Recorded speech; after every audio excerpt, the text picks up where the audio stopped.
বিদ্যা, বুদ্ধি, জ্ঞান ও সঙ্গীতের দেবী সরস্বতী। এ পূজা উপলক্ষে মন্দিরে মন্দিরে শেষ মুহূর্তের প্রস্তুতি চলছে।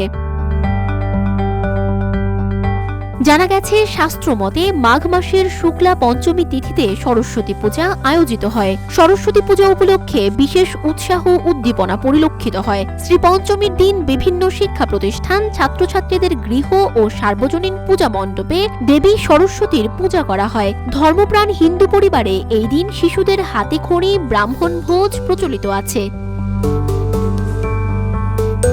হিন্দু ধর্মে বসন্ত পঞ্চমী একটি উৎসব যা জ্ঞান, শিল্প, সংস্কৃতি এবং প্রকৃতির সঙ্গমের প্রতীক। এটি একটি নতুন সূচনা এবং জ্ঞান অর্জনের দিন। বসন্ত পঞ্চমী শুধু ধর্মীয় নয়, জ্যোতিষ শাস্ত্রের দিক থেকেও তাৎপর্য রয়েছে। এই দিনটি জ্ঞানের দেবী মা সরস্বতীকে উৎসর্গ করা হয়। এবছর মাঘ পঞ্চমী তিথি 2 ফেব্রুয়ারি সকাল থেকে শুরু হবে, যা পরের দিন অর্থাৎ 3 ফেব্রুয়ারি সকাল পর্যন্ত চলবে। 2 ফেব্রুয়ারি রবিবার সরস্বতী পুজো উদযাপিত হবে। এই দিনে জ্ঞানের দেবী মা সরস্বতীর পুজো করা হয়।